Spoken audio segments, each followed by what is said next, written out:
Hey everybody, it's Briggsell here, and welcome to the Company of Heroes comparison video. I said that I'd be doing in my vlog earlier today, and here it is. So I'm going to start with Company of Heroes 1 with its add-on packs, and then I'll move on to Company of Heroes 2, and at the end of this video I'll be giving away a video game, i.e. Company of Heroes, which I have a copy of. Company of Heroes, Tales of Valor, and Company of Heroes, which is what offensive thing, Opposing Fronts. That's it, Opposing Fronts. I should really know that considering I've been playing it for years. But there we go. I've got those 3 games to give away, i.e. Company of Heroes. So if you are interested in that, stay tuned, and at the end of the video I'll give you a chance to win said game. So the footage you're going to see now is from Company of Heroes 1. There has been a mod installed onto it called the Blitzkrieg mod, probably one of the best mods around for the game at the moment. I absolutely love this mod. It makes the game just even better than it actually is, which is a great thing because obviously now that Company of Heroes THQ, which is the creator, has gone bankrupt or been bought out or whatever, and they're not they're not looking after the game anymore. This Blitzkrieg mod kind of updates where it needs to be updated. So let's start off with a couple of things, shall we? Now, this Company of Heroes comparison video is based on the stock games. So the footage you see in here is not really representative of the actual game itself because there is a lot more added to it, but generally you get an idea of what the game's all about. So let me start off with what's really good about this game. Well, Company of Heroes has always been something that has been modded, and a lot of tools have been given to the people, the community, to make mods, to make maps, to do all kind of things that you'd expect games of a certain generation to do. This is one of those games where THQ decided that they would include a map editor, and they'd basically let people know that they can edit the games to make mods and so on and so forth. That's a one big plus if in any kind of PC game for me, is the ability to change and make better on what has already been created by the people. Another thing is that there is a lot of units, there are a lot of upgrades, there are a lot of different kind of choices that you can make during the entirety of the game, where you want to spend the points that you are awarded for defeating and destroying your enemy. These things are very nice. In the stock game, there are limits, of course, to what has and is available. Obviously, on top of that, with mods, that is expanded a lot more, as you see in this video represented here. Another big plus for Company of Heroes was the community. Now, the community is not as big as it used to be. Obviously, it's an old game that people move on, but the community is still really active. There's still a lot of games going on. There's still a lot of good people around. A lot of people are actually nice about things. They're not as elitist as you may think.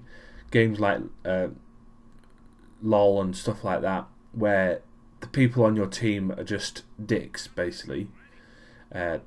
You have nothing like that in this game, which is fantastic.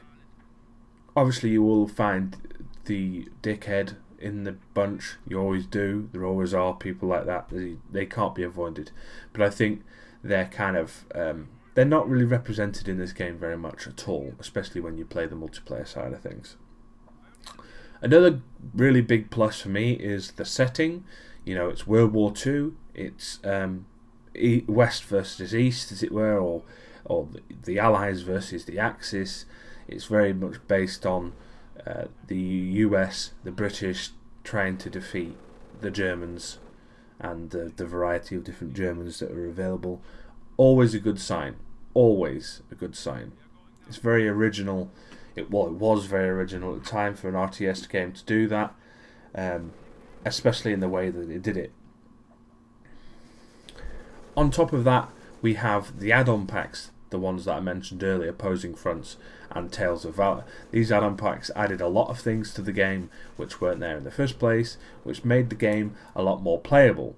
These add-on packs also, they were released for DLC type prices, yet they added a lot more than you would expect from just normal DLC nowadays, which is obviously a massive pro, because you don't see many add-ons these days, many extra bits added to games.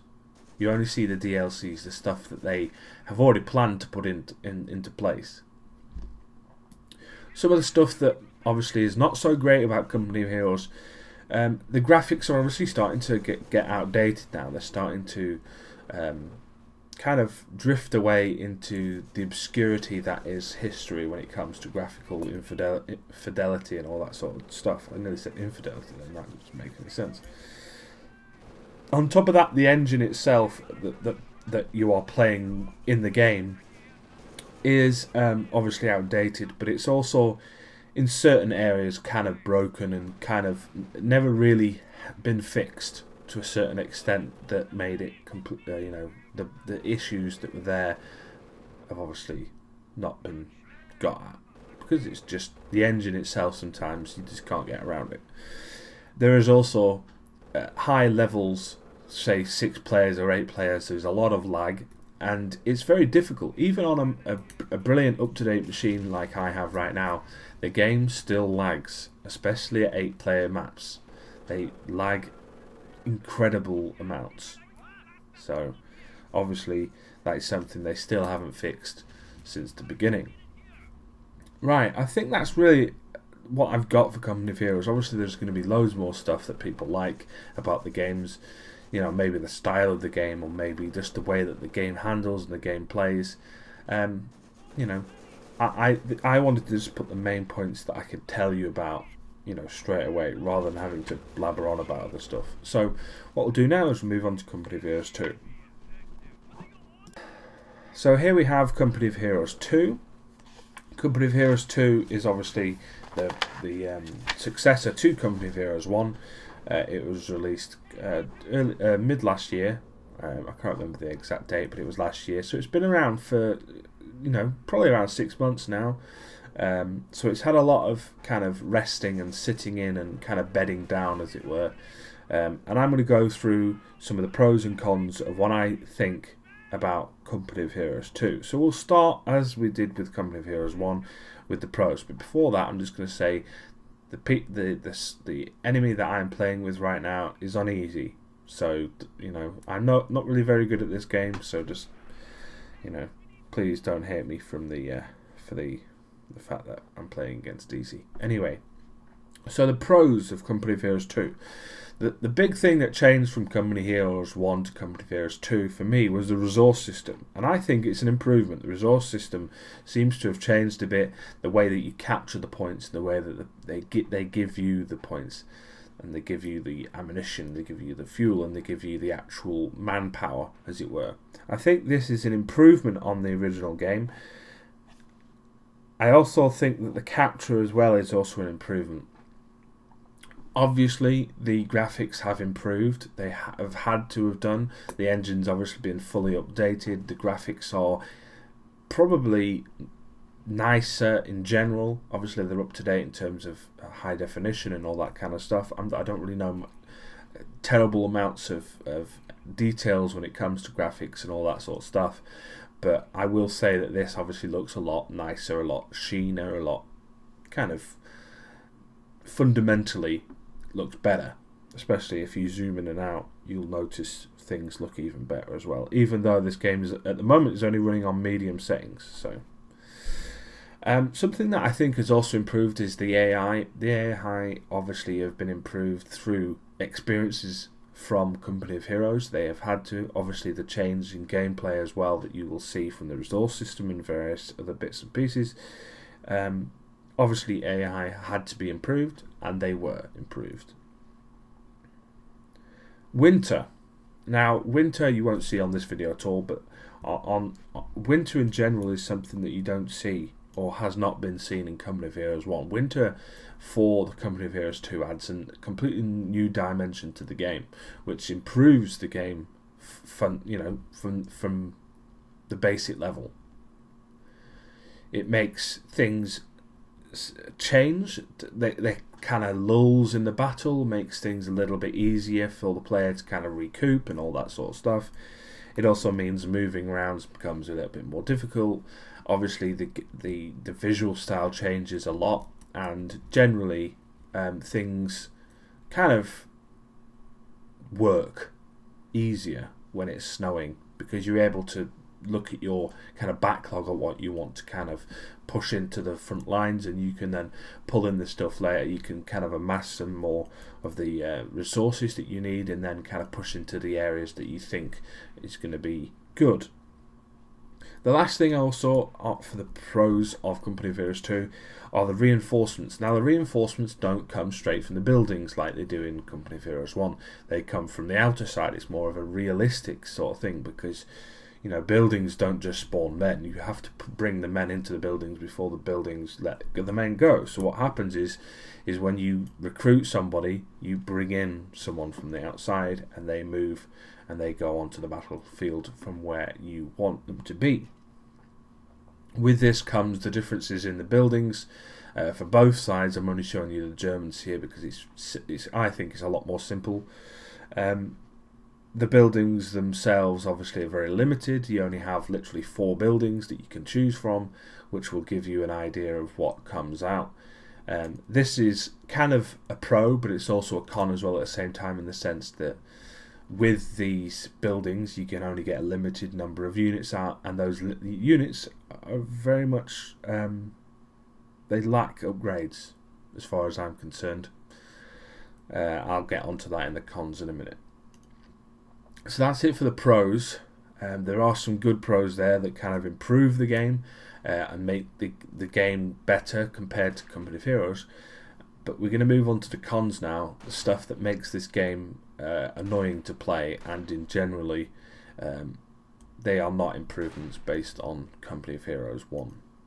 So I mentioned a minute ago that there was lack of units. Especially for the German side, you find that there are lack of units, just general. You've got your pioneers, you've got your Panzer Grenadiers, and then you got your Grenadiers, then you got your Panzer Grenadiers, and then I think there are another set of elite infantry that I can't even think of. You've also got the reinforcement thing people as well, relief infantry I think they're called. Either way, along with the fact that you can't build heavy tanks unless you've got the commander perk for it and all that sort of stuff, I think the lack of units is a detriment to this game. It makes the game worse, because it feels as if the game is very much a one route to get to the end of the game. You follow that route every single time you play the game, and it makes me annoyed, because with Company of Heroes 1 you had all those different options you could choose, and that leads me on to another con from the Company of Heroes 2 about commanders, but the sense that you can only literally pick 1 or 2 routes max. There is no other routes really that you can take in terms of the commander tree, as it were, the tree of from your first unit to your last unit. We'll move on to the commanders here. Now this is going to start to get a little bit ranty, so I apologise in advance for anyone who thinks I'm a bit of a knob or something for doing what I'm doing, but this is what I'm going to say. The commanders are a cheap way of doing what the Company of Heroes 1 did with the commander tree, with choosing a specific path and then choosing to point points into whatever you would like to get out first. Perks, that sort of thing.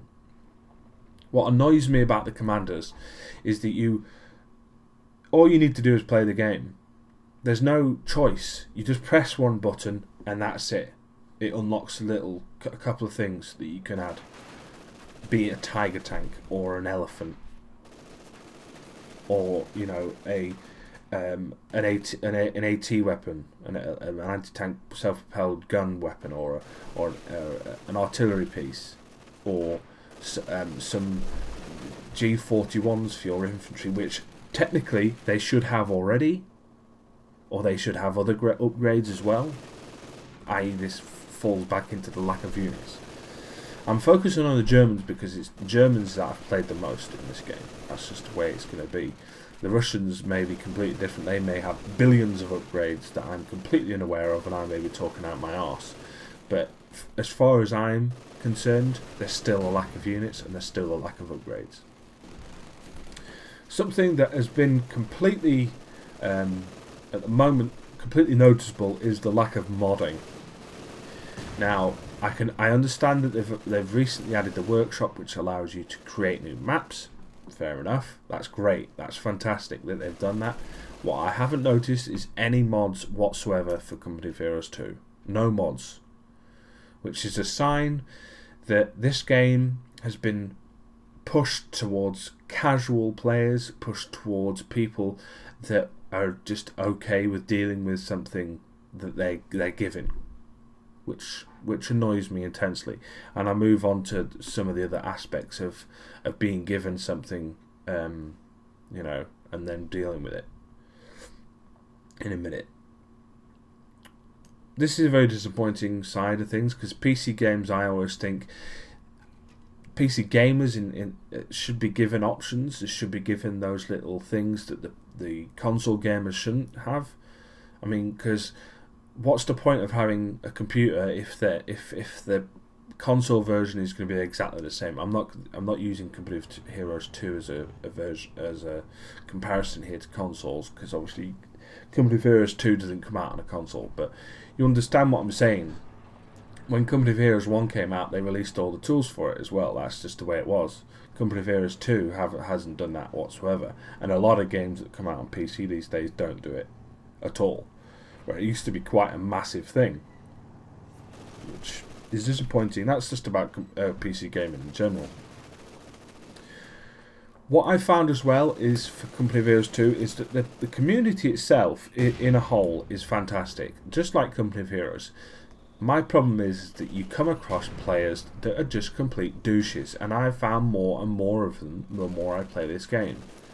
And it's turned me off to playing online on this game. It's made me think about just playing skirmishes with the AI, because that's just made me feel awful, really, about playing with certain people that just turn up and just be douches, and they expect you to be amazing, or they just curse you because you've chosen a specific team, or you've chosen a specific faction or nation. It's disappointing, and this is not the reason why I play games for.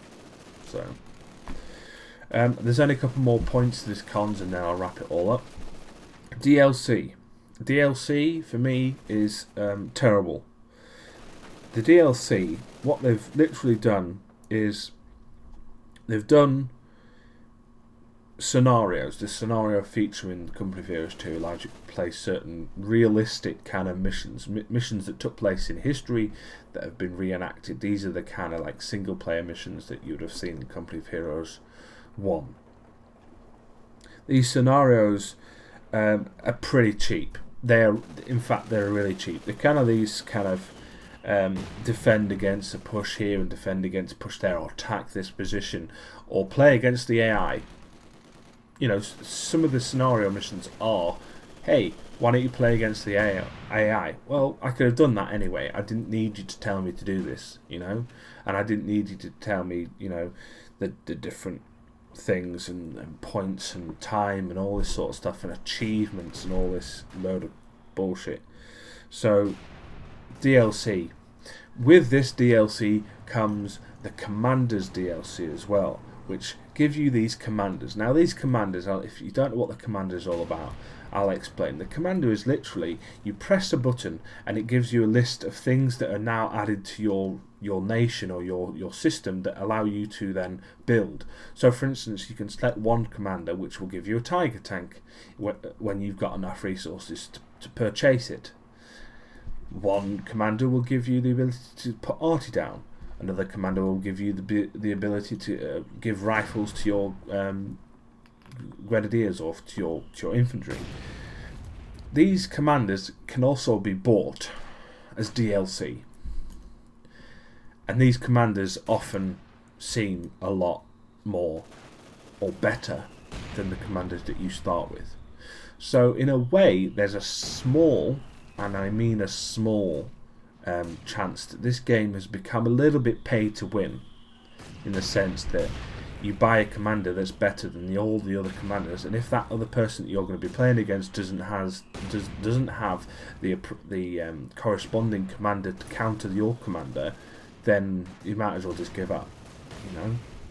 And this brings me on to the final kind of point, the point of bulletins. Now these bulletins, they literally give you have to play a certain amount of the game to unlock these bulletins. You have to kind of complete objectives, which seems annoying to begin with, that unlock these bulletins, and each bulletin allows you to put certain percentage in certain areas of each unit. So for instance, I have got a mortar team which I've got a bulletin on which allows them to fire more accurately when they fire automatically, if that makes any sense whatsoever.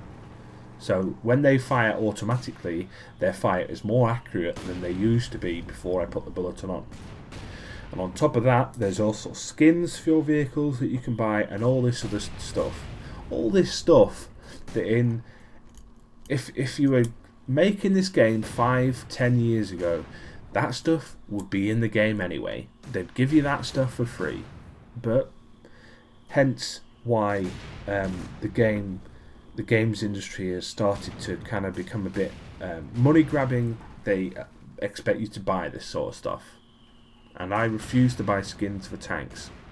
Simple as that.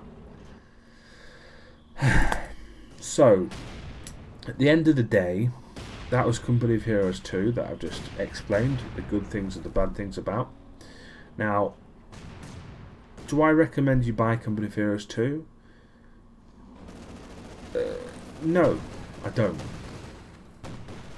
Because all the fun that you get when you play Company of Heroes 1 is the same fun that you'd get in Company of Heroes 2, except the fact that if you play against real people, the likelihood is you're going to come up against someone who is technically and financially better off than you are before you even start the game.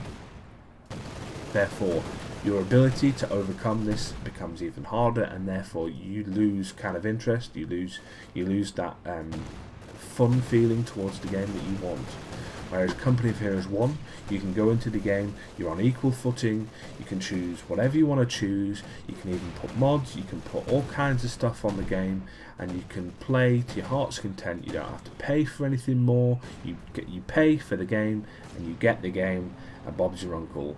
You've got the game. You don't have to buy any DLC, and you don't have to do anything else. You don't have to download anything else unless you want to do. You can play all the games, you can mod the game to shit, you can play all kinds of different stuff. You've got Modern Combat, that's a really good mod.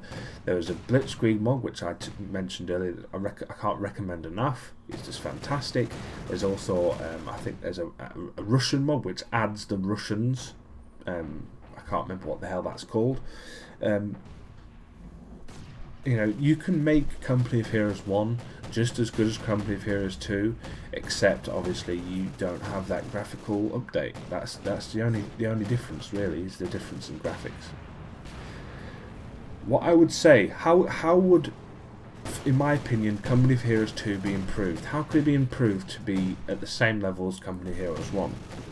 What you do is you take Company of Heroes 1 in its entirety, you add the graphics and the engine updates that you did for Company of Heroes 2, you add the resource system into Company of Heroes 1, and then you add the winter functions, you keep the modding, you add the reinforcement system, you keep the what else? You make sure that the units come out and look and feel as good as they used to feel. Make sure you don't take anything away from the game itself, leave the game intact, and then you have Company of Heroes 2 as it should have been, as far as I'm concerned. Anyway, so the final kind of conclusion to what I'm saying is, Company of Heroes 1 is a fantastic game. It was voted the best game Game of the Year and all that sort of stuff. The best RTS game ever created for a long time. It was, you know, at the top of those lists pretty much for years. Company of Heroes 2 cannot beat that. Doesn't matter if you have a fantastic, amazing system that can run everything, or you just have a love for World War II or whatever it is. The only reason you buy Company of Heroes 2 is purely to play against people. Really, that's the only reason you buy Company of Heroes 2 is to be kind of relevant. If you understand what I mean. Right. With that being said, it's time for giveaway. If you want a copy of Company of Heroes 1 plus the add-on packs of Opposing Fronts and Tales of Valor, all you need to do is just put a comment in this video saying that you want that game. What I'll do is I'll contact you via YouTube or via Google or whatever it is, asking you to add me on Steam, and then I will give you the game. Simple as that. Just gift you the game. So all you need to do is comment on this video, and I will randomly select the person who's won and give you the game. So please, if you like this video, then do all the stuff that you normally do to everyone else. That's like it and sub and share and do all the stuff that, you know, whatever. I mean, I've lost commitment at the end of that, so sue me. Anyway, thanks very much for watching. I hope this hasn't been too terrible and boring. See you next time. Bye bye.